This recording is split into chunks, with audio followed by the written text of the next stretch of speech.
Good morning, everyone. Happy Friday. Welcome back to another exciting episode of Maker That Money. We are live here on the YouTubes as we often are, Friday mornings, 9 a.m. Pacific.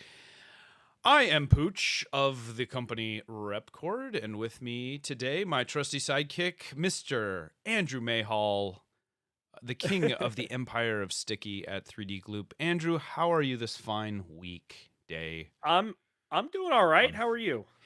I can't I believe it's Friday. listen, guys.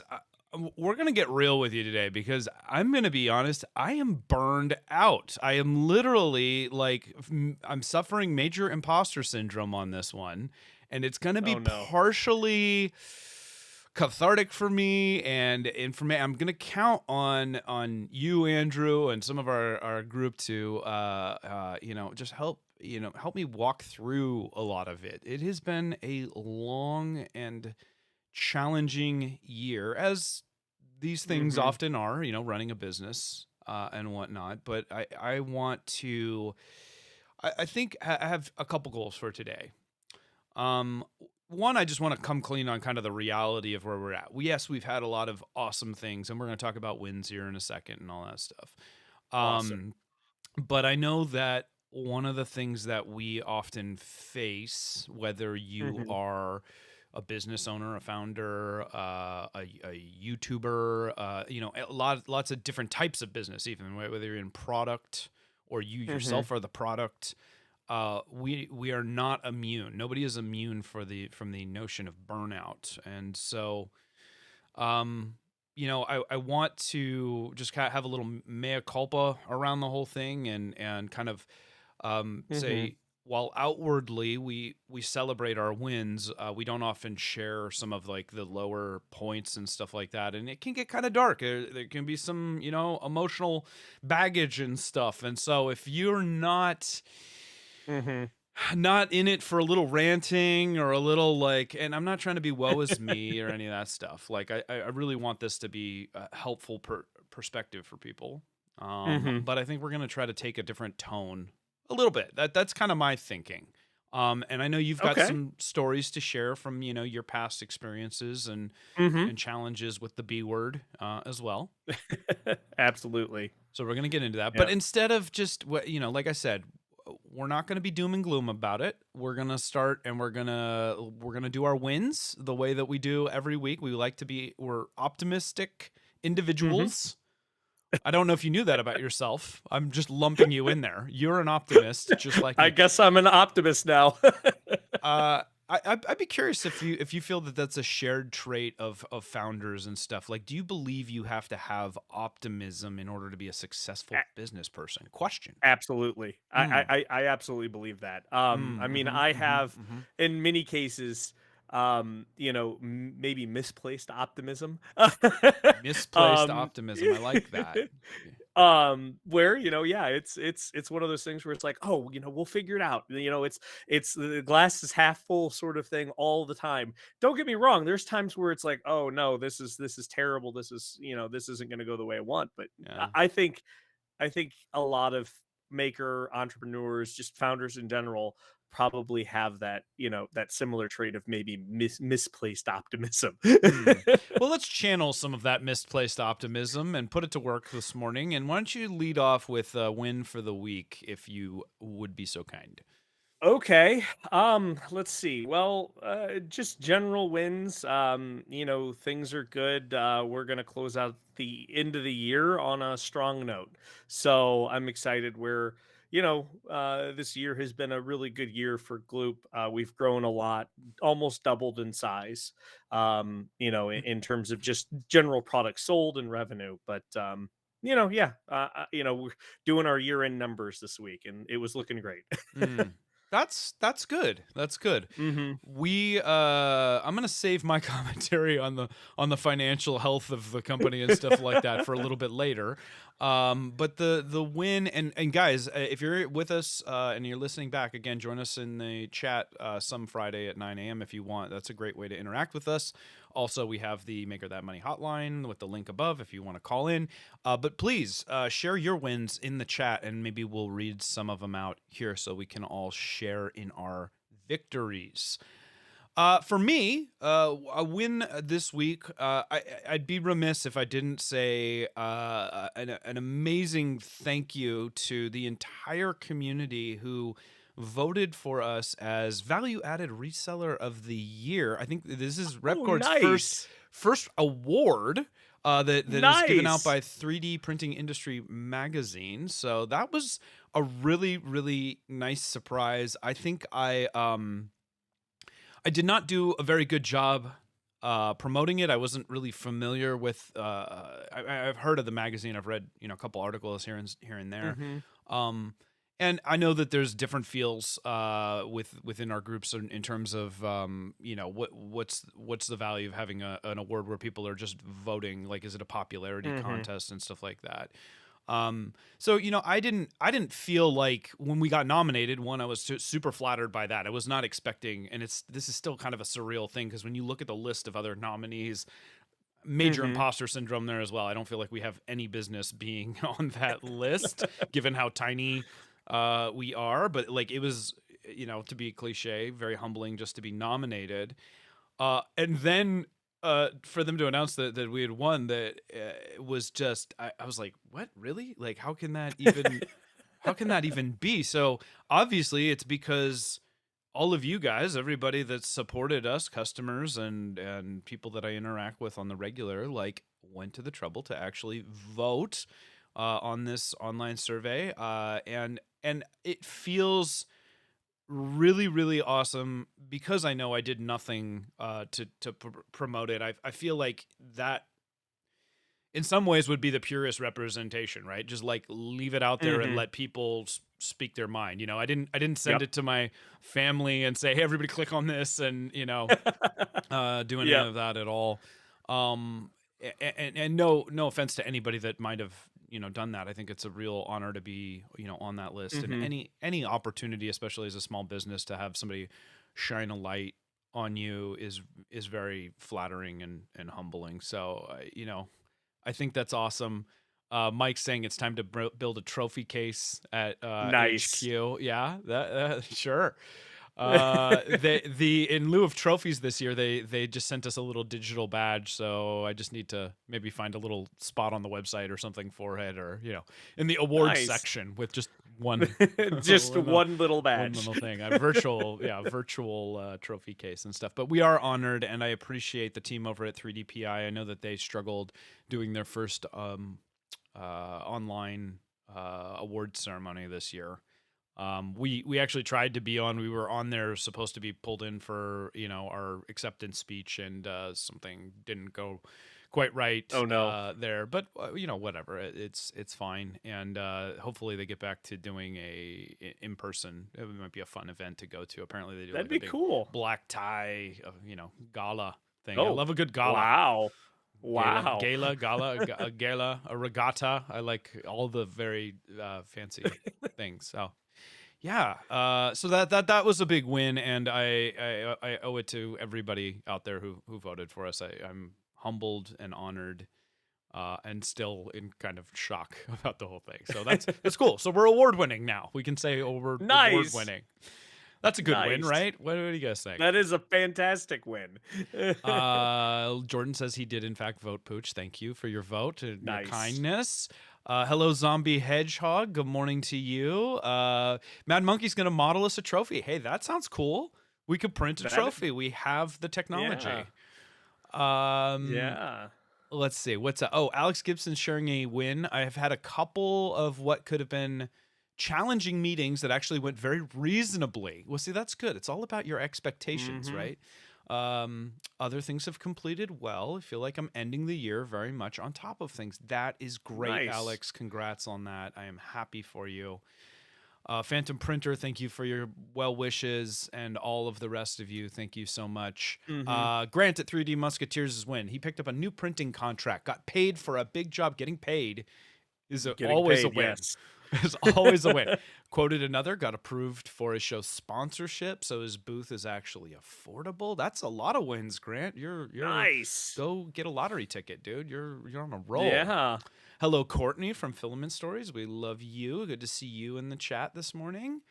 Pez Liz, as always. Always, oh man, we got a good rowdy. Oh, Brian Vines is in here, the king, the pun master Mm-hmm. general. The pun master himself, yes. Yeah, he is here. He is here. Brian, quick, say something funny. Put him on the spot. All right. Shall we dive into the topic Let's do this. of the day? Okay, so if you're just joining us today on the pod, we are going to discuss the B word, and by that I mean burnout. This was motivated a couple weeks back, actually, by my friend James, who is known as the Hacksmith on YouTube. We kind of mentioned it a little bit last week, but he came forward with a video. I want to say a week and a half or 2 weeks ago. Just saying, this is why I'm taking a break from videos. And his manager, and he's got a actually rather large team. He's a 12 million plus YouTube channel, so very large. Been at it for a long time, and like many, I think it was just suffering the grind of it, and it was not feeling sustainable. They mentioned being kind of caught on a loop, and we're gonna get into what that is and what that means and stuff like that. But it very much resonated with me, and I think it resonates with a lot of people, whether you're a YouTuber, a business owner, a founder, what it is. I think it's a problem that we all have to face sometimes. And I think it ebbs and flows for a lot of us, right? We have our times where we get really energized, and that's why we try to focus on the wins, right? To drag ourselves out of the funk sometimes. Yep. But I know that was a hard thing to do, to publicly admit to it. But that's the first step of anything, I think, is admitting you've got a problem and doing what you can to step back, identify the problem, and then figure out how you're gonna get better. Yeah. And I applaud him for sharing that honesty, because we as a society, a lot of times, I think, struggle with our place in social media and thinking, everybody's always just rainbows and butterflies and we're doing great, and it's the perception, the public perception of where you are does not often coincide with where you actually are or where you feel that you are. Yep. And that's challenging, because in a lot of ways that makes you feel beholden to it. It's like, I've got to keep being a cheerleader and have a positive attitude, and I'm really struggling, and it's hard to just drag yourself out of it when you're in that mode. James happens to be lucky enough to have a team that can carry the mantle in his absence and stuff like that. As solo founders and bootstrappers and stuff like that, we don't always have that luxury. And so we need to find that camaraderie elsewhere and whatnot. But the goal at the end of the day, I think, is talking not as much about the burnout and the problem of that and how to address it, but really the point is talking about how do you move to a sustainable business or venture or whatever it is that you're, where the burnout is is causing you issues. And that's a big challenge, right? Like creating, because we get excited, we get energized, we start a lot of the times, like we just go with like not really that big plan of like, where are we actually going. I had a great quick chat on Twitter. I want to say chat, but like some traded comments with Ben Eady, who's a very successful prop maker for the film industry and stuff like that. He was on, and he mentioned burnout and having a really hard time learning to pace himself. And I was being a little flippant and I said, if you figure that out, you let me know. And I was tying it into running analogy. I like to run. And I don't know if I like to run, but I do run. And I was saying, well, I can pace myself on a run when I know I have to run a 5K or a 10K or whatever it is. Like I have a sense of like what my timing needs to be. And then I stopped and I mused. I said, I can't do that with my life in general, because and I wondered. I said, I wonder if that's because the distance isn't defined in the same way. So Yep. if you stop and think about learning to pace yourself, like when you have an open goal and it's just go go go, and we're gonna try this and we're gonna try this and try this, Yep. you burn out because you don't know if you're running a 5K, a 10K, a marathon. Like you don't know Hmm. when it stops, right? So Exactly. how do you What pace is the yourself? success? Yeah. How do you pace Hmm. yourself if you don't know where the finish line is? Hmm. And I think that really, I don't know, maybe you tell me what you guys think in the chat if that defines the thing for you well, but I think that can be part of the problem. You've started the race without knowing where it ends. Hmm. Yep. So if we want it to be sustainable, how do you get a sustainable pace when the pace is ad infinitum? Hmm. Yeah. What do you think? Is that a good S- analogy? I think it's a perfect analogy, and it's something that I came to terms with a long time ago. As many people probably know that are regulars here, 3D Gloop is not my first startup. It's your I had a first previous rodeo. startup. Yeah. Yeah, so I had a previous one several years ago. It was literally right out of college. I dropped out and gave everything, to that startup. And I ended up running into several areas where burnout was very real. I didn't want to continue going, but I think really, what I came to understand was I had this idea or this vision of success, but that was always moving. It was a moving target. It Moving never target. was, yeah, it was never something that could actually be achieved. And then what I realized is that vision of success was based on what you see other people's success. So, Mhm. I've said the phrase before here in the podcast, you become an overnight success in 5 years. Yep.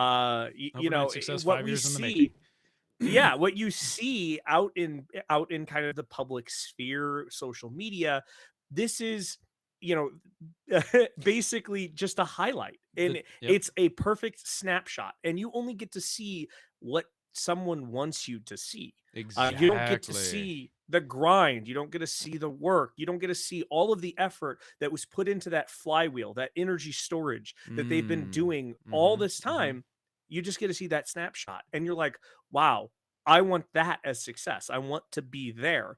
If Right. I'm not doing that, I'm failing. And therefore, I'm going to have to move all of this effort up to this level now to compete. And you put so much more pressure on yourself that it's impossible to maintain. It's Absolutely. unsustainable. It's unsustainable. Um, So the search for sustainability is just key. I mean, there's so many little things that contribute, and let's break it down a little further if we can. mhm.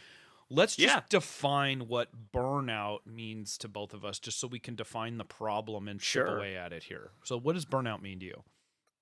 Well, so for me, it kind of means a loss of passion or motivation in the thing that I'm working on. Like I'm a very passionate individual when it comes to something that, I get excited about. I get excited about some really nerdy stuff like, polymers and adhesives and designing, Who doesn't love a good cool, polymer? crazy new Yeah, things. yeah, yeah. And that's what I'm excited about, and the research and all of the effort. But I can't tell you how many times that I've gone down a path that I've invested hours and hours, but hundreds, if not thousands of hours of research in to only find out that it's not going to work. That dog Mm-hmm. won't hunt.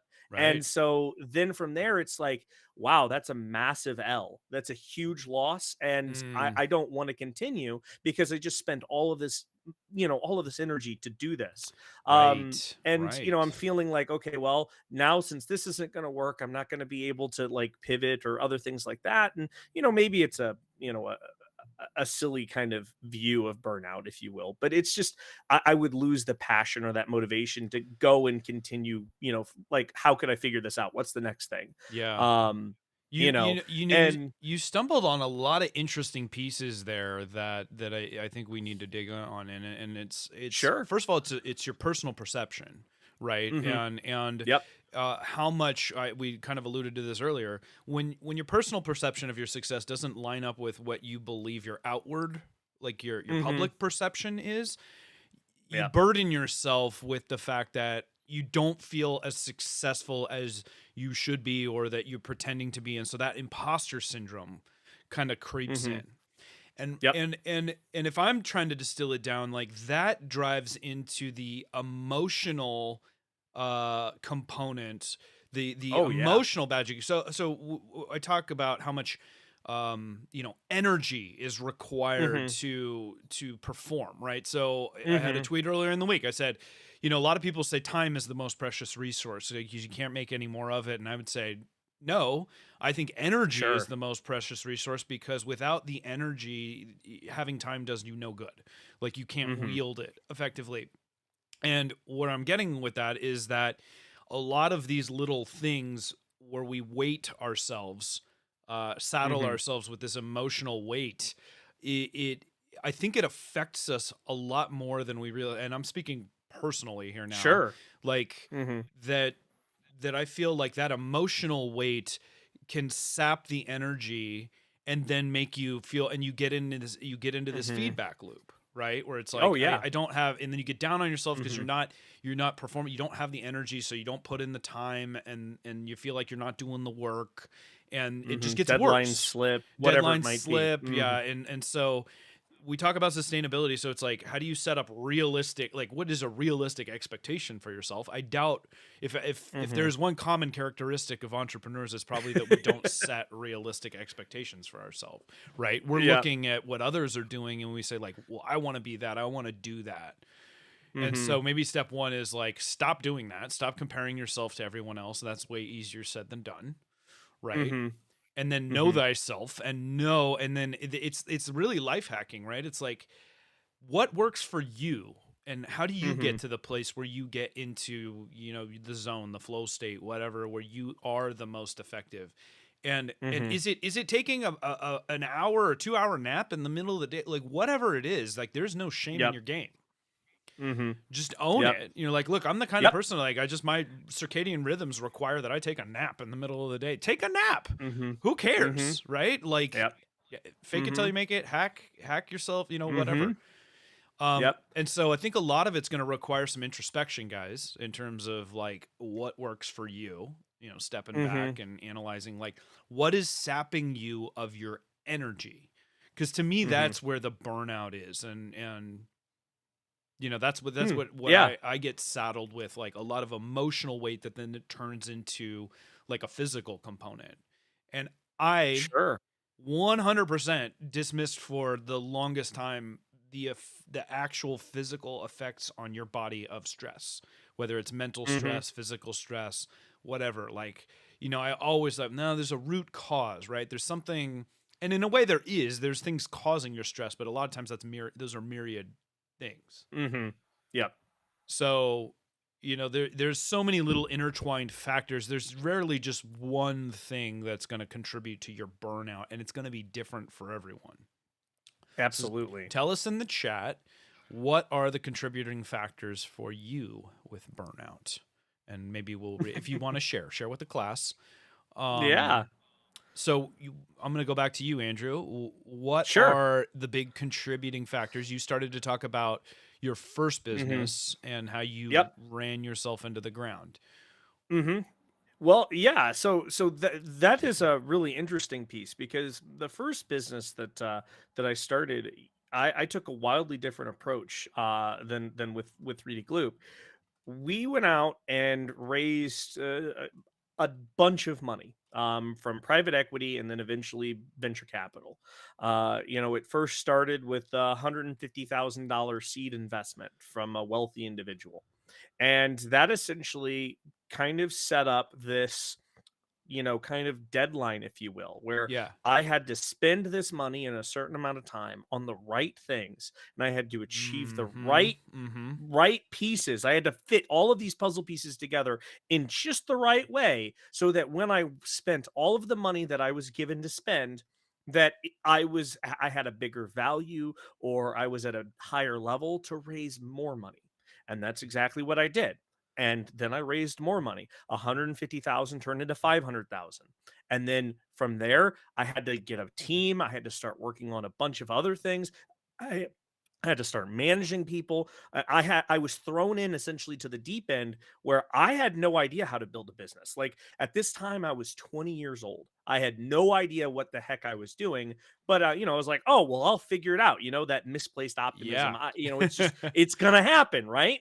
And you know, deadlines started slip because again there were issues that come up that were beyond our control, but I took them personally, and I saw other founders that started companies at the same time, wildly different business, but I'd see their success, I'd see where they're at, and essentially, I kind of equate this to a hamster wheel, that once you get on this hamster wheel and you Mm, start walking and running, right, yep. then it's a walk to a fast pace, and then eventually a jog, and then eventually a run, and you're running and running and running, and if you don't keep running, you're gonna fall, and you're gonna what, Get spin around. Yeah, wiped around in the blender. exactly.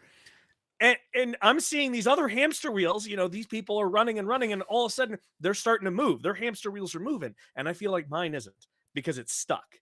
And, Interesting. then I start feeling all of this weight and this pressure. And it's like, there's no way. And I'm also dealing with people's monies. Like we're talking, at this point, Yeah, other people's money, pressure. 750,000, almost $1 million. And then eventually, we go on to raise another like $2 million. And Yeah. it's like, we have all of this money Yeah. being pumped into this thing, and it's like all of this pressure, and I have people that I have to support. I have employees, I have other people Oh that are yeah. there. At one time we had a team of 17 people, and Yeah, it's like that's I that's had to people's feed livelihoods. 17 other people. Yeah, that's a lot of Exactly. mouths to feed. Yeah, for and sure. and y- it wasn't until I realized that And I had weren't you to. like 19 at the time? You were like a I real was like, wunderkind on this one. Yeah. yeah, I was like 20 years old when, right around that time, Right, guys. 19, 20 years old. Think back, guys. What did you know when you were 20 about running a business and supporting 17 other people?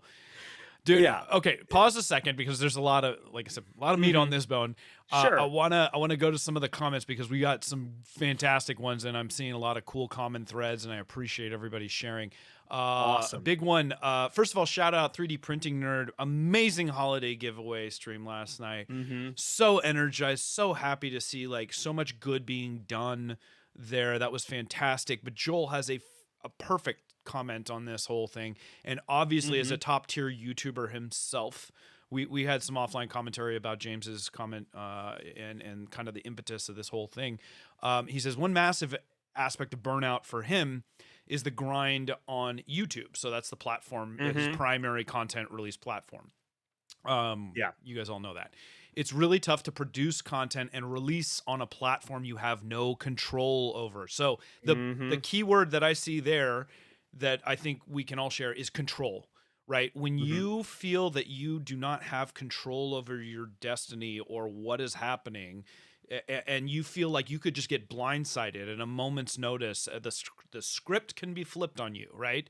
Mhm. Um, the way I've always said it with YouTube is like you're playing in somebody else's sandbox, right? And we've seen this time and time again. YouTube changes the rules of engagement. They change the rules of the revenue share and all that stuff. So as a YouTuber, you might have figured out how to achieve some good success. You get your numbers up, you've got some good Mhm. revenue coming in, and then all of a sudden, and we may see this again next year when they Mhm. really start to focus more on shorts content, right? Mhm. Now I don't do a lot of content in the traditional sense of content creation. I'm a little bit, for me, worried about being on enough to do that. Mhm. I know it's something I need to do more of, and I'm very, very interested and want to, but I am not envious of the YouTubers out there. And that goes back to what Hacksmith James was talking about, and you kind of alluded to it too in a little bit of a different way, the cycle or the Mhm. flywheel. Yep. But you start getting on this path where it's like you grow, you're making good money, and then you hire an editor, or maybe you have a producer, where there's more mouths to feed, there's more expense, so that means you Mhm. have to make more videos, and you start making videos because you have to pay the Yep. bills and not because you want to, right? So like Mhm. that also feels like a loss of control, right? It becomes a Yep. grind, not a source of joy. And we deal with this as Mhm. and this is a very, very dangerous point, especially as makers. For a lot of people, Mhm. there are a lot of people that get excited about getting into business as a maker because they're passionate about the make, but then Yep. they realize really quickly that their hobby, when it becomes their jobby, is Mhm. a grind, and it is not fun anymore because they don't want to make thousands Mhm. of the same thing. Like, a lot of the common thread with a lot of us makers is we just want to make cool stuff, Yep. and it's not cool to make 10,000 of the same one cool stuff is Mhm. a lot of the perception. Yeah. I mean, it could be cool, but it's not as It's cool, right? it's well, I think it's cool. I think, but I geek out on Yeah. process, and I Yep. like the concept. If I'm going to put this work in, like, I want to build a system so that that's streamlined, so that it's like I'm printing money, I'm making money while I'm sleeping. I've done Mhm. all this work to optimize that.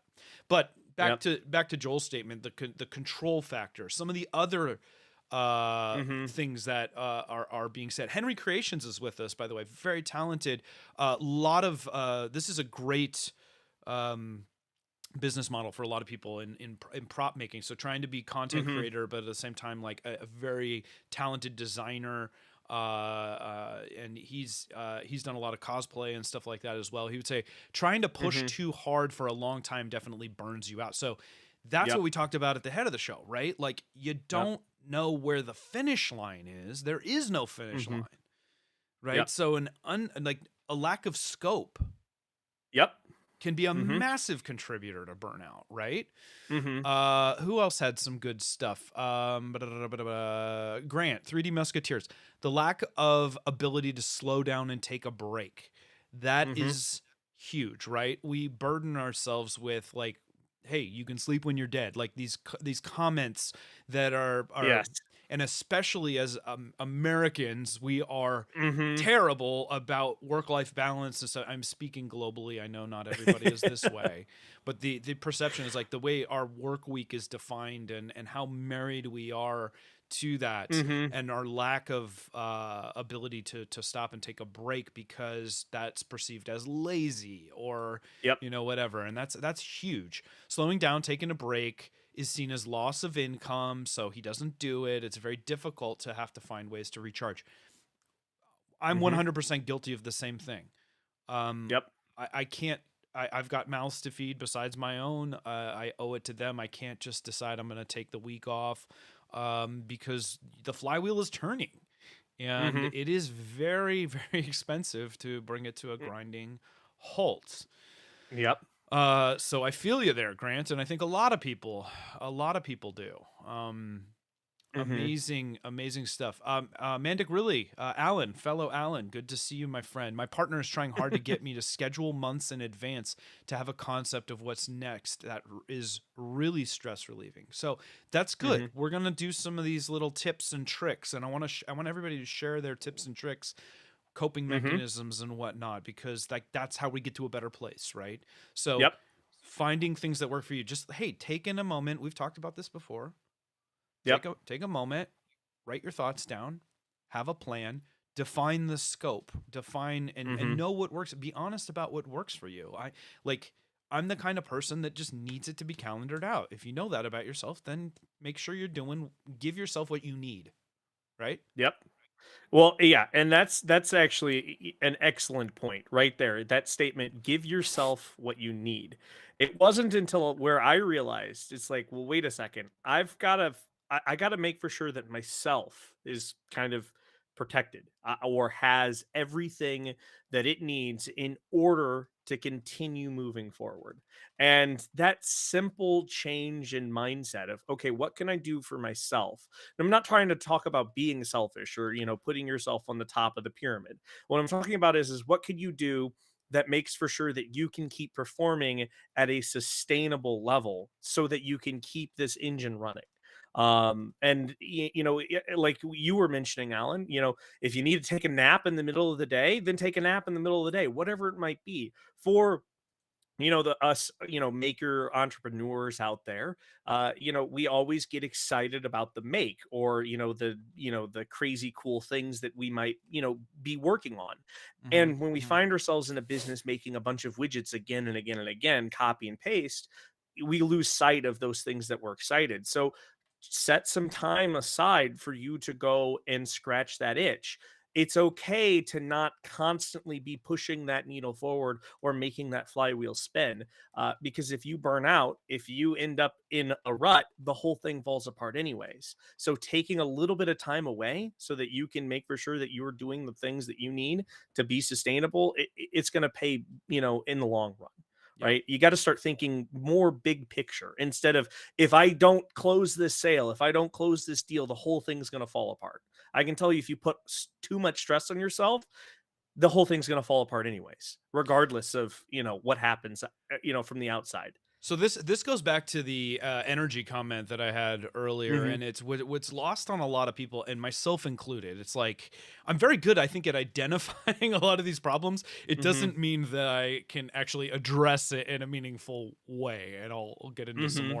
more sharing time on that in a moment. But in a lot of ways, it takes energy to make energy, and by that we Mhm. talk about self care and Mhm. like that if you're not getting proper sleep, if you're not working out or doing something physical to like keep the blood pumping a lot of times to your brain and stuff like that, um you put yourself in a worse spot, right? And it was like I can hear the groans right now, everybody going like, oh crap, I'm supposed to be working out on top of all this other stuff. Like I like Mhm. who has time for that? That's like the first thing that goes. Like you're not eating healthy, you're not working out, you're not giving yourself the fuel that you need to be efficient, right? And so Mhm. that's another one. Like there are so many of these little feedback loops that Yep. contribute to this stuff. Like you're not taking care of yourself properly. You're trying to push further in. So that means you're working more hours, which means you're sleeping less, which means you're not working out as much. You're not doing the things that you need to do, which means that the time Mhm. that you do have is a lot less effective. Like raise your hand if you're guilty of like being out there and just like you've been doing something, but you stop and you have a moment and you're like, I've been sitting here like an hour and a half and I could not tell you what I've actually been doing this last hour and a half. Like that Mhm. highway hypnosis. You ever have that where you're driving along trip and you're Yeah. like, I just traveled like 200 miles and I don't remember any of it, right? Like Mhm. that Yep. exists very much in life as well too. So we like get in this like drone state, autopilot, Mhm. and that's not a good place to be because that's when mistakes are happening and you're not, so a lot of times you're going to have way more effective time but Mhm. with less time allocated, right? So if you spend Yep. more hours sleeping and eating right and working out, and everybody's just like, shut up. Like I don't need that. I don't need to hear that right now. The holidays are coming up and Yep. nobody's doing this and all that stuff. But I mean, it takes energy to make energy, to sustain energy, right? Mhm. And so you've got to find the rhythm and the hacks and stuff like that that work for you so that the time you do spend is effective. Yep. Yeah. And that's Absolutely. just like a massive piece in and of itself, right? But again, like Mhm. those things get you caught in, and to me it's like every time I feel like I'm stuck in that loop, like Mhm. then the mental weight of it all starts to pour in, and then I start to feel like I need to, I burn out because I Yep. haven't had a break and I haven't, like, I'm just making it worse for myself. You're Mhm. making it worse for yourself, right? I mean, I don't know. Yep.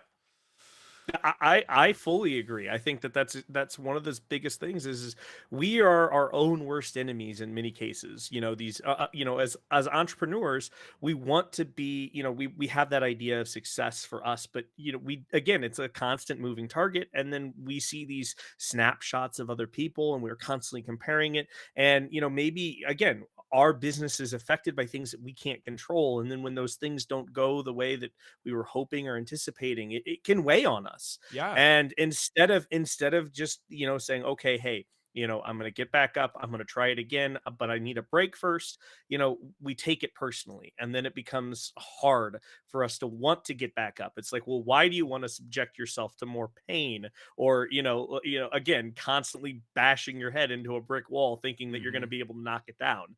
Hmm. you know um So one of the things I want to offer up, to you guys as a business owner, for those that are starting to do, getting into a business or are in a business themselves, is, and we haven't really like talked about, but the financial metric Mhm. and that. tie to the feeling of success, right? Because like that is just the common thread and the most tangible performance metric that a lot of times you have. So we're here in December at the end of the year, which means we're closing out the books. We like analyzing where we've been and all this stuff. And if I'm being honest, which I am, this has been a really tough year financially for us. One, we're about 15, somewhere between 50. The final numbers aren't in there, but we're between 15 and 20% less revenue than we were last year. And then on top of that, expenses have gone up because we are in an inflationary cycle. The cost of materials, the cost of labor has gone up. Like everything, in every category, expenses has gone up.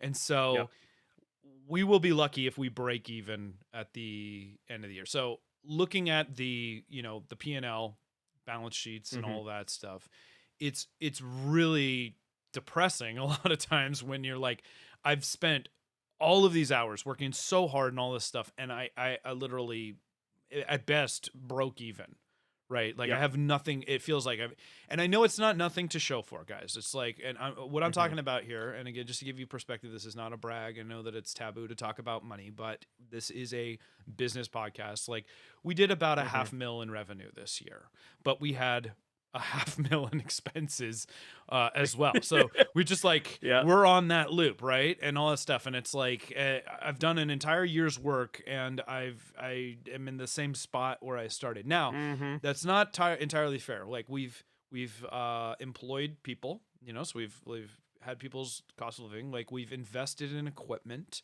those expenses are all attributed to things that I won't have to do as much of next year. Now next year will have its own expenses and challenges and stuff like that. And I know a lot of people are like, oh man, I'd love to be at a $500,000, but it's funny because as you grow, as you get on this wheel, you're really just adding zeros a lot of times to the end of things. So it's like, a $500,000 of revenue sounds fantastic if you're keeping some of that in your pocket. When you're not, it's just a grind, man. It's a grind. And so I feel what Joel is saying, what a lot of other people are saying, where, it's like, I want to have some of that profitability for distributions, for saving for a rainy day, for saving for the bigger space. And then that's where I start going into like, what am I even doing here? Like, am I trying, like, because that's just contributing and like you're growing the wheel, right? And it's hard when I look at these things and I say like, well, man, we did worse than we did last year. And so I feel like I've failed in some way. There are plenty that would say, hey, look, if you're doing that well, even still in this economy in these times, like you're still above ground, every day above ground. This is a good one. But that's not an easy thing as a business owner to take. That feels like a big L for me. And I don't feel like I'm any closer to getting ahead and defining like where I want to be. So now we have to start getting into the conversation about sustainability. This is the point where we pivot in the conversation, maybe. I don't know. It all melds together.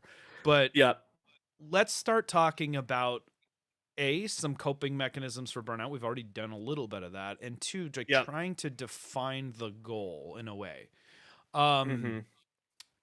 Before we do that, though, we have a caller. Oh boy! Would you like to take a caller? Let's see if we can pull her in. Hello, you're on the line with Andrew and Pooch here at Maker That Money. Who are we speaking to? Can we hear her? Let's see. We're not muted. It says she's muted. Looks like she's muted. Oh, maybe she has to unmute herself. It's a she. Yeah. That's a hint. I wonder if it's something where I have her unmuted on our end. Oh, that's off. We don't have input. Well, we'll carry on and we'll see if she pops in here while we're going, but she should be linked in. We just can't hear. Let's pivot ourselves and see if she figures and drops off, or maybe she's got, I don't know where the input is. But Courtney, we see you. We want to talk to you. Why don't you share then again? If we're talking about like, how do we start to define sustainability? How do you guys advise that I start to address the things that are causing me burnout and weight. So Fix me. here's here's what I would suggest. Step one, and we've actually talked about this in several previous podcasts. Write down what your goals are for yourself. Mm-hmm. Like, what do you want your business to be?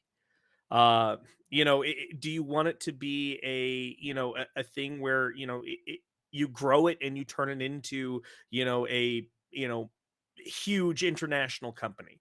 Do you want to be a small mom and pop business where you have a storefront on Main Street? Whatever it might be, it doesn't matter. Mm. Write down some goals for yourself, I think, and just kind of frame it, just something, so that from there, when you start having these further thoughts and conversations with those people that you confide in, or your mentors, or anyone, that you have again this picture of what your version of success is. Mm-hmm. uh so that when you start seeing all of the social media, all of the other things that are going on, like friends, colleagues, you can actually say, okay, well, hey, this is what I want. And I see, either people are achieving this or whatever, but you can then refocus and go back and say, no, this is what I said I want my success to be, instead of getting lost in that churn of, oh wow, like they must be doing it right, I must be doing everything wrong. Mm-hmm. The second piece I think goes into write stuff down. I've said it before. When it comes to science and engineering, it's basically screwing around and writing it down. Like, as long as you write things down and Right. you can have this log that you can go back to and say, hey, we accomplished X, Y, and Z throughout the end of the year. Yeah. These are the biggest things that we were able to do. Yeah. Because a lot of times it's super easy to forget all of those struggles that you were presented with and how you overcame those, Right. and the reasons why you're better off because you experienced those. Right. It's too easy just to, like, oh well, I'll just remember it. No, write it down. Like, Mm. whether it's for us, like, we had this huge issue with our caps, trying to get these new injection molded caps, and Right. like trying to get all of this stuff. We had issue after issue after issue, only to be like finally overcome it, but it took us months to do that. And so being able to reflect and say, well, these were the things that we did right, these were the things we did wrong, where we could do better, it was monumental in us not feeling burnt out having to go through all of that. Yeah. All right, we're gonna try again here with Courtney. It Can looks you All like hear right. me? now we got Yes. ya. How's it Yes. going, Courtney? Hey, Filament fine. You know Stories what? on the line. I call in, and this is the last time you couldn't hear me because I was low. And this time, can we use the microphone was behind the window? Okay. Can you hear me now? It's tough when the Yes. microphone's on the other side of the window. Yes. I know, right? Okay. So I think two things. One, and I was waiting to call in because, I talk and we wanted to not get in and hijack the rest of your time. You talked about what you can do. And I am in a very small Discord, not a lot of people because I'm in a bunch, but this is of people who are all doing similar things. And it has been amazing because technically some of us Mm. are competing within the same space, but it's a Mm-hmm. group of positive people and they Mm-hmm. all are supporting each other and they're giving advice when it's all 3D printed relating something, and you say, Hmm. hey, have you worked with this company before? And it's just been a really good group because it's not too big to be overwhelming, but it's a group of like-minded people and they're supportive. Like, this podcast is great, right? And we convene here, but I don't know, the group was not started for that purpose. The group was started for something silly, but it's turned into that.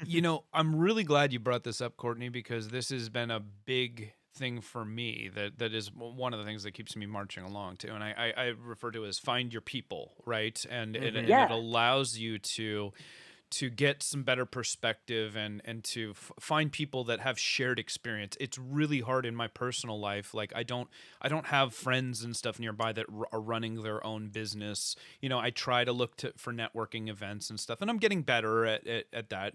It's also one of those things where it's like you feel like you have limited amount of time, and is that a luxury thing? But I would argue what you're saying is valid, that by finding your people, by having these things and sharing your own struggles and hearing other people's and hearing how other people have done it, like first of all, you guys, you're not unique. If you have this problem, Mm-hmm. somebody else probably has this problem as well, and that they're all solvable. And sometimes we just need to allow ourselves to get in the right conversations and get the tools. So like I believe in growing better together. You know, the rising tide lifts all ships. The rising tide lifts all benchies. Whatever you want your analogies to be. So that's a fantastic point, Courtney. Thank you for that. Yeah. I Mm-hmm. mean, it has been great. The other thing is when you're with a group of people, that burnout, we've been able to give other people things like, okay, so a lot of us are content creators, and the question is, Mhm. do I have to publish? Will I get, algorithmed if I don't? And there are people in there who Algorithmed. have said, right, that's a verb, right? Yeah. You know what? You're okay. Go take your vacation. Don't think about it. This Yeah. is not what we're seeing happen. I've done it. And that gives you a lot more, I guess, Mm-hmm. comfort, right? Uh-huh. And so my husband and I work together on this, and you guys don't see him because he's behind the scenes, but We know he he's gets there. burned out. Yeah. He's there. He exists. You I guys have met him. But he or I have gotten to, we were like, we had to publish, and we were trying to do something every day, and we'd be up till 2. And finally, one day, one of us said, I'm not publishing tonight. I'm not doing it. And the other one was like, What? oh, that sounds serious, Do right? your What? job. We don't do that. We don't do that. And it Uh, really was this freeing thing that we didn't have to do it. And just not doing something yeah. or putting something off every now and then has made a huge difference for us. I like that. I think, and it's nice when you have a support structure like that you can rely on. First of all, shout out Chris. Miss you, man. I wish Yeah. wish we were here. Give him a big kiss on the mouth for me. I'm going to give him a big kiss from you. Perfect. Thank you. And that's another great tip. I think if I'm, and then maybe this is an overshare, but you guys get it. I think for a long time I've really struggled in wishing that I had the home support structure required of honestly, I'll be honest, guys. Being in a relationship with an entrepreneur is a hard gig, like a tough, because you're hearing all the everything and Yeah. I don't feel like I've ever quite had the right support structure for that. Never mind the fact, like, I'm not even talking about wishing that they were involved with me. I mean, like, that would be amazing, right? Like somebody that Yeah. you can just trust implicitly and is marching toward the same goals, and you can build each other up, and when somebody's down, the other one can be up, and you can kind of help lift each other up, right?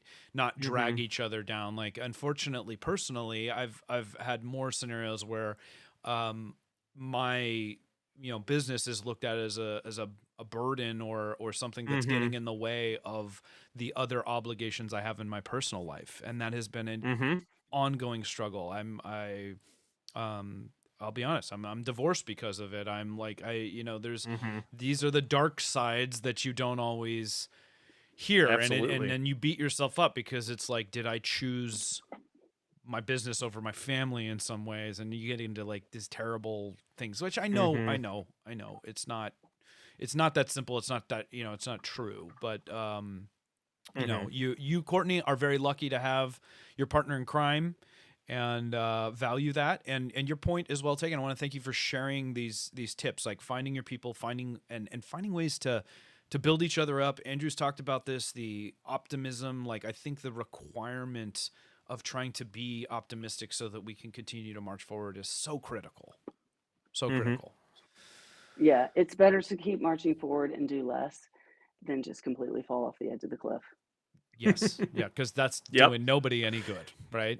Yeah. All right. Yeah. Thanks for having me on, guys, and I'm glad I was able to get the mic working. Thank All right. you I was for thank for you. coming in. I love always love talking to you. All right. Be well. I know. All right. Thanks. Bye.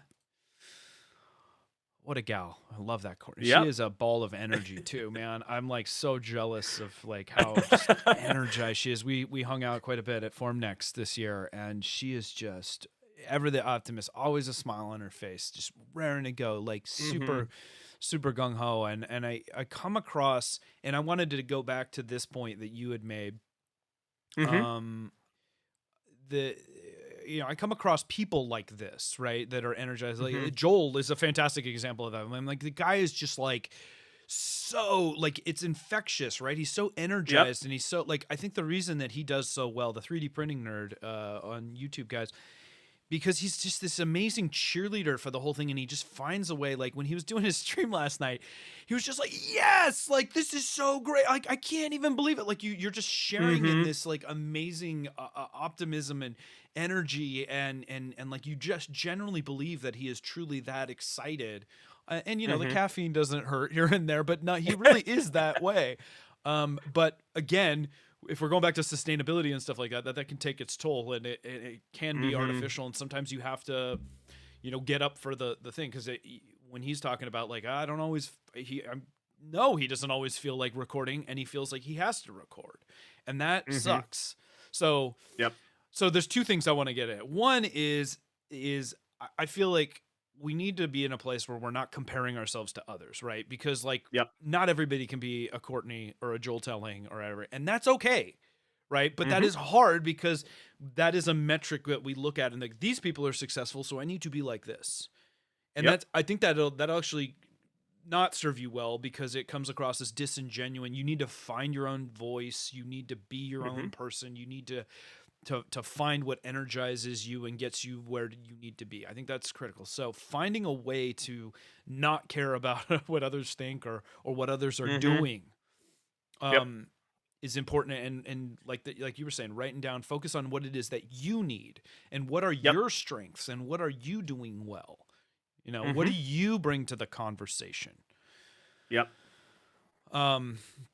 You know, so that's step one. And then the other piece of that whole thing is like, how do we avoid like the growth wheel? This like what? How do you Mm-hmm. make a sustainable? Is it a loop, or is it a line? Is it like, do we need to Mm-hmm. stop thinking about it as a loop and start thinking about like, this is the start and this is it, because it will be a defined Mm-hmm. end point. You will Yep. retire at some point. There will come a time where you are not able to do this job anymore. It may be Yep. 40 years, 50 years in the future.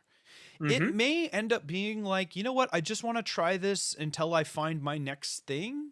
And that's fine Mm-hmm. too. And the goalposts are always Yep. moving They move. sometime. Yeah. And that's okay.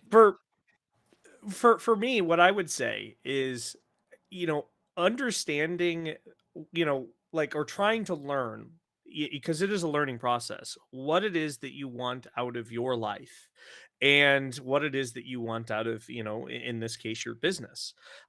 Writing some things down, having some simple goals for yourself to make for sure is like, oh, hey, am I still working towards this goal? We'll do numbers for you. You know, for instance, like we wanted to hit, you know, like one of our goals, you know, when we started 3D Gloop was to sell or hit 10,000 orders. That is a goal that we achieved this year, earlier this year. Congrats. And, you know, like How'd you pick that one of those, number? It was just, you just wanted to, it was like just a random, like, you know, there's a like, goal. you know, Set a goal, go. we wanted a goal of, you know, first we wanted a goal of 1,000, and then like, you know, we want 10,000.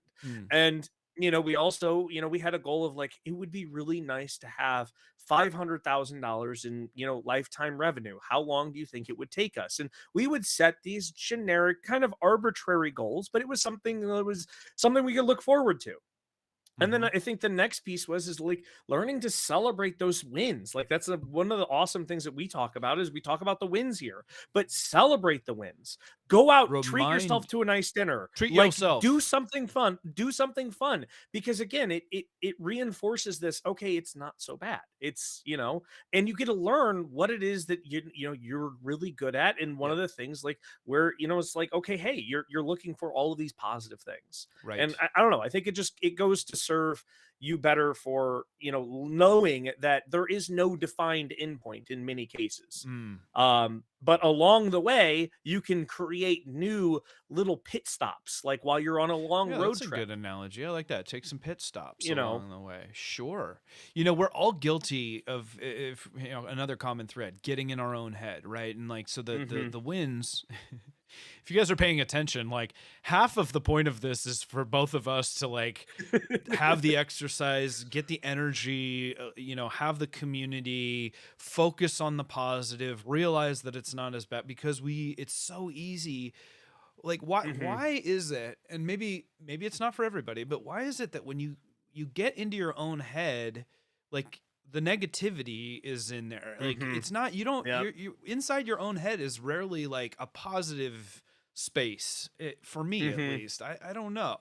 Like it's that's where I do all my analysis of things, and I start to get into the more like, I should be doing this better, or I should, you know. It's never like, oh, and then I did this, and like, why can't it work the other way? Why can't we I be think like, I think it's I'm biology. doing We're great? we're pre-wired. We're pre-wired to remember the things that hurt us so that we don't do those things again, or the things that, kind of prevent us from doing, like moving forward, right? In a general context, we don't, as people or as living things, we don't want to get hurt because it prevents life from moving forward. Yeah, Now we have this whole consciousness, self-aware piece that goes on top of it, but I think it kind of stems again from that same aspect of, well, these are things that we have done wrong, or that we think that we've done wrong, and it has hurt yeah, us.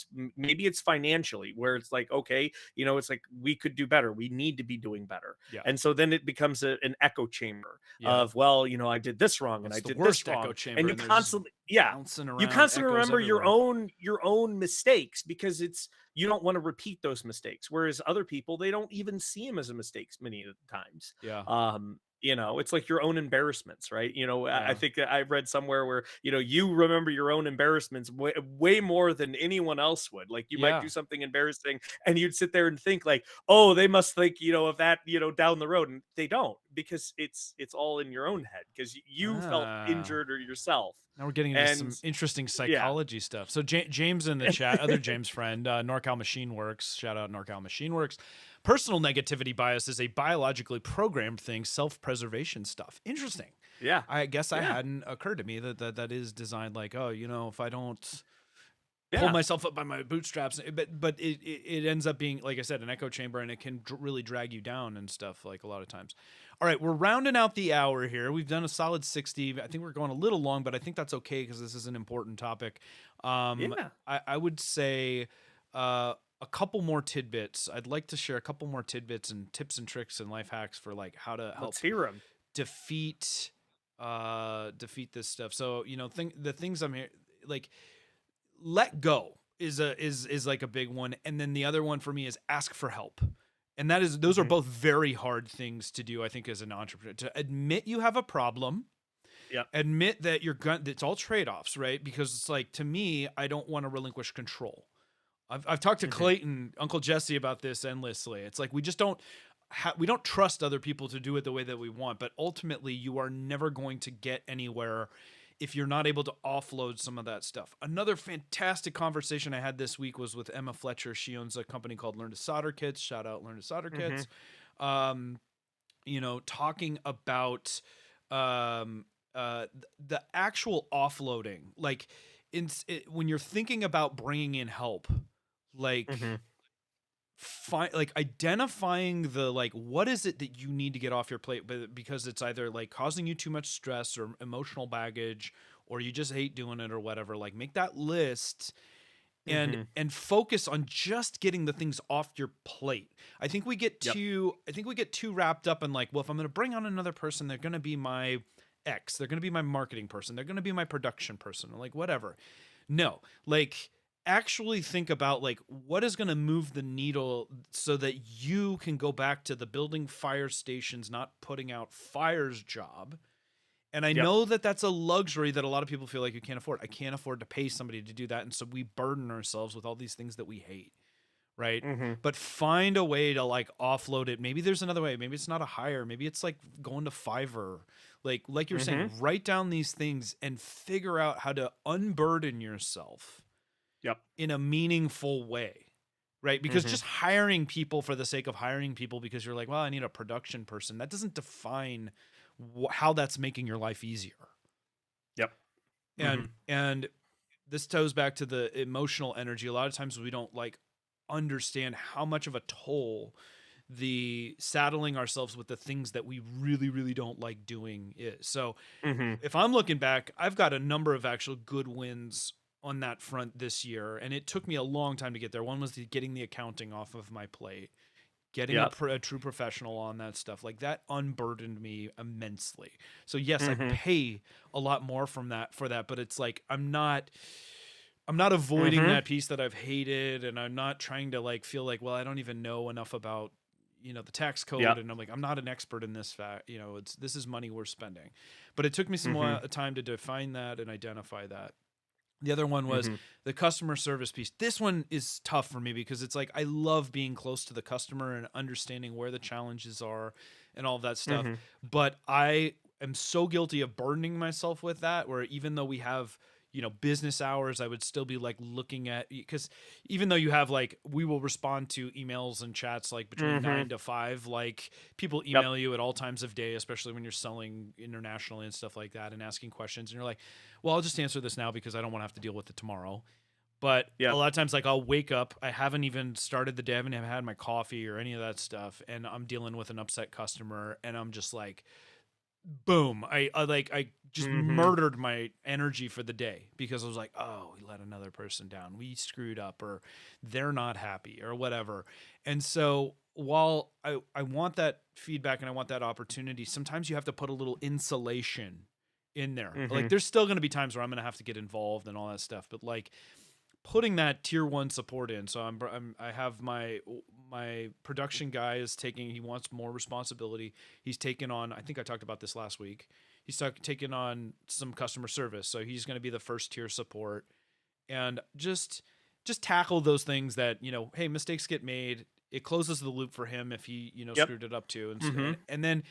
and then it's kind of an out of sight, out of mind. I know a lot of people are going to say, well, you're kind of just sweeping it under the rug, but Mm-hmm. sweep it under the rug sometimes, right? Because you can only burden yourself with Sometimes, so yeah. much, Mm-hmm. right? Like, who cares? Like, that money's gonna have to get spent anyway. Like, saddling yourself with that isn't gonna do any good. Mm-hmm. So, Yeah. do you have any hacks or tricks or things for, like, how do you unburden yourself? How do you ask for help? That's it, it's a hard one. Here, at Gloop, there's a co-founder, right? Many people don't get to see him, because he's off still, working another job full time, and I'm here full time. And in many cases, I felt like, oh well, I've got to be the one because I'm the one here full time. I've got to be the one to do this, and I wouldn't go and ask for help, to that co-founder, and you say, hey, I need your help to do this, I need you to do this. It was an issue where I felt like, yeah, it's a trust thing. It's like, oh well, it's not that I don't trust him. It's just like, well, I gotta go do it because he's got other things that he's got to worry about.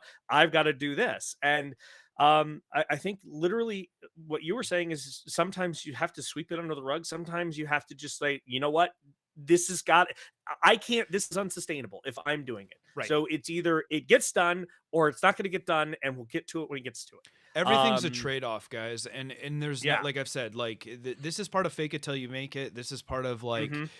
it's like, you don't want to do it. Alan Mandick in the chat. Hard part, I view the tiny stuff as part of the bigger. Right now, he literally needs to sort nuts and bolts, but he can't let it go to somebody else because he worries they won't do it right. I'm so unbelievably guilty of this. Mhm. Clayton will say the same thing if he's still in here. Like, I don't trust other people to do it right. And Mhm. that is not a good spot to be in, because if you want to grow, you Yep. have to let go. But that Just felt let it like a be very what it's gonna Don be. King thing Yeah. to say. If you want to grow, you have to let go. Another one, James at NorCal Machine Works spitting some wisdom again. Sometimes we can't afford to not be able to afford to delegate stuff. Tough spot. I Yep. mean, I think that goes back to what I was saying earlier. It's like it takes energy to make energy. Like Mhm. you when you look at the true cost of not delegating, you're not evaluating it properly because you're not accounting for your time properly, and so really, like, you're just thinking like, oh, if I hire somebody, that's going to cost me $10 an hour, $15 an hour, whatever it is, or $5 a kit, or Yep. that, and I don't have that money to do that right now. No, it's probably costing you more than that because you're burdening yourself, which means you're less effective, which means that your Mhm. hourly rate is increasing Mhm. because your efficacy has gone down. Yep. So Yep. a lot of it is like framing the whole thing properly and understanding, like, what is the true cost of this? And that is Mhm. really tough to do, right? It is Finding the very hard. find the true cost. Be Mhm. honest with yourself. Yep. Word. Um guys, oh man, I feel like I'm just like I get Oh, we can keep going on I get this. Like, manic yeah. about it because it's just like I know it's a problem. It doesn't mean that I'm great with it in practice. It has taken Yep. us some time. So I was Alan Mandic, Mr. Mandic. Really, I was in the exact same spot where it's just like, nope, like somebody else is going to screw it up. You know what? What I found is, yes, it is gonna screw up. Nobody's gonna be perfect. Even you aren't gonna be perfect, and it doesn't do you any good beating yourself up about it or still like forcing yourself. Like Mhm. you gotta let go of that. And Yep. these are all solvable problems. Like lots of great conversations on my indie hacker threads, indie hacker Twitter, by the way, guys, if you're into that. There's a ton of people out there that are solopreneurs, if you're not familiar with that term, that really believe that they don't want the burden of doing it. Like they're typically in the software space because they're trying to create software as a service things or things that are sustainable as like a true individual business. And a lot of the shared thread is exactly what we're talking about, where they don't want the burden of having to manage other people, of having to make sure that the other person gets paid. Like it's, we take that burden on ourselves. Like that's the cross we bear as the entrepreneur. Like I can always not pay myself. I cannot always not pay somebody else, right? And we don't want that stress because that's a lot of stress to burden yourself with. But you're gonna grow. You're not gonna grow if you don't Yep. seek the help. Mhm. What was the saying? Adam from Power Belt 3D. It's a proverb. It's like if you want to go fast, go alone. If you want to go far, go together. So finding Yep. ways to go together, and sometimes that might mean a co-founder, sometimes that might mean employees, but Yep. the time being a precious resource, there's only so many hours. Like you're only going to be able to get so far by yourself. And so being honest about like what is the growth plan? It doesn't mean you're ready to. You might not have the money to hire and stuff like that, but that's where you're planning and writing down what are your goals. Are you trying to grow this thing bigger? And like how do I even get there? So I know I can pace myself. Like how do I define, maybe it's not the It's like finish how you line, say it. but it's Eat like the elephant. the waypoints. How do I define the Yep. waypoints? Yeah, eat the elephant one Yeah. bite at a time. Yeah. One bite at a time. You make it so that it's smaller pieces that are easier to digest. And plan your pit stops, plan for your success, but also plan for some failures too, and that's okay. Just because it didn't go the way that you wanted to at that first time, it doesn't mean that you have to give up and stop trying. It just means you got to readjust, go a different direction. So to bring So it full circle from the running analogy that I had at the top of the show, what I'm seeing now, as to continue this metaphor or this analogy, and it goes into eating the elephant one bite at a time. When you're talking about pacing yourself, don't think about it as the start of the run and the end of the run. Think about it as the start of the run and mile 1 and mile 2 and mile 3. You need to define the checkpoints along the way so that you are working towards defined space. And like those waypoints may like vary in scope, yeah. but that's where you're talking about like doing the planning and understanding what are you working towards this week, this day, this month, whatever it is, so that you can allow yourself to get there and not burden yourself with Yeah. I don't even know where I'm going, right? Like know where you're going and know what the checkpoints are along the way. One last little tidbit that Go. I think works really well for us. Operate in sprints. Be agile. Read up on Define a Agile, thing. guys. That's Yeah, important. define something that you're working toward and give yourself a small limited amount of time and do everything you can to get it done in that time. And if you don't get it done in that time, that's fine. But the idea is like Pooch was just saying here, breaking it down into the mile markers where you're working towards this. You can have, okay, this is my mile marker and I want to have this pace over this mile, and you try and you work towards that. And if you miss it, it's okay. But operating in these short little sprints prevents you from getting stuck in all of this other stuff, because what you might realize is like, well, hey, you encounter a blocker that didn't allow you to complete that mile. You ran into a dead end, so Yep. you have to kind of backtrack a little bit and go Yep. around. That's okay. Yep. But this way you're not stuck constantly. You're operating in these little project zones. Yeah. Like for us, when we were doing our retail packaging, we said, okay, the goal is to get retail packaging, but in order to get that, we have these smaller pieces. Let's get these thermoformed inserts done. And we busted our butts for around 2 weeks to get a prototype done, and we Yeah. just said, will this work? And then it's like yes or no, and then from there it allowed us to do another sprint and another one until eventually we built it up. But we only got there because we were operating in these shorter segments. Yeah, so Agile is a very common practice in software development, guys. If you're not familiar with that, and the concept of Scrum and sprints, and there's all kinds of like interesting stuff. But it's exactly that, where instead of looking at things as the traditional method for attacking stuff is like what's called waterfall, right? Because you're defining like I need to do this before I do this before I do this, and it's a very linear way of thinking. Whereas sprints gives you a way to do digestible chunks where maybe you can operate more in parallel. And it's not to say that there aren't blockers and stuff along the way, but you're breaking down the problem into more discrete chunks.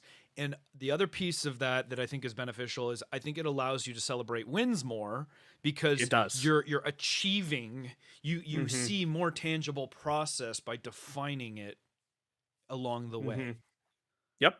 Yep, absolutely. Well said. I think that's a good thing. James, again, with another one. Not delegating and sharing your burden is like taking the batteries out of your clock because you don't have enough time in the day. Emotional energy is the greatest currency we have as an entrepreneur. I agree. I was saying that at the beginning. That's awesome. It's not time. It's energy. It's emotional energy. It's all of that, because without energy, you can't do anything. Yeah. Doesn't matter if you have time. Well said, my man. Baloo, I'm glad to see you as well here. You've been saying a lot of really great stuff as well. I'm sorry we can't get to everybody's fantastic points. I'm literally going to have to go back and watch this and digest a lot of it, because they're coming fast and furiously, and everybody's just got some just amazing contribution and perspective here. And I thank you for joining us and helping me kind of to re-energize. Like, there is a lot of value in doing these types of podcasts for me to remind myself of the things that I already know a lot of the time, that we're still making progress. We're still going somewhere.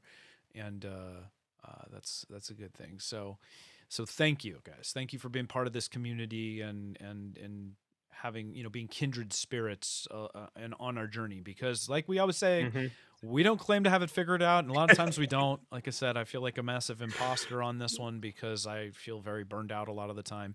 But somehow I still keep on marching forward, and I will continue to. That relentless optimism, right? Yep. Find it. Love it. Love it. Explore it. Guys, I want to wish everybody a fantastic holiday season going forward. Little housekeeping, if you haven't, help us out, share the word on the socials, smash the like button, subscribe, tell a friend, listen to the podcast, participate, join us like Courtney. Thank you, Courtney, for calling in today. We always love call-ins. And we need to talk about the schedule the rest of the week, just really quick housekeeping. The next week is like, it's not Christmas Eve. It's like 2 days before. 2 days before, yeah. Or a day before. And I think it's like the 30th. So I'm kind of, part of me is like tempted to just be like, do we just pick back up in 2023, or do we want to do any more like last of the year? So you're going to have to stay tuned on that one, guys. I'm still feeling uncertain on that, but check your daily schedules, which is another thing we need to do, is actually have a more defined schedule for this. But plan on next Friday, unless you're otherwise. If you're not following us on Twitter, we're very talkative on there. That's a good way to hear the latest and greatest Maker That Money news. You can also just search the tag #Maker That Money, all is one word. You will find everything that I talk about will be tagged that way. Thank you to all those who commented and chimed in. I want everybody to have a fantastic weekend. Keep fighting and keep looking for those wins. Eat that elephant one bit at a time. You're doing better than you think you are. and all the Mhm. positivity, all the love heading your way. Andrew, any parting love for people? I mean, you wrapped it up pretty great I know. I'm there, sorry. I so steal all we'll the leave it good at that. stuff. All right. All right, my friend. A pleasure as always. Thank you guys, and we will catch you on the next Maker That Money. Till then, Pooch and Andrew signing off. See ya.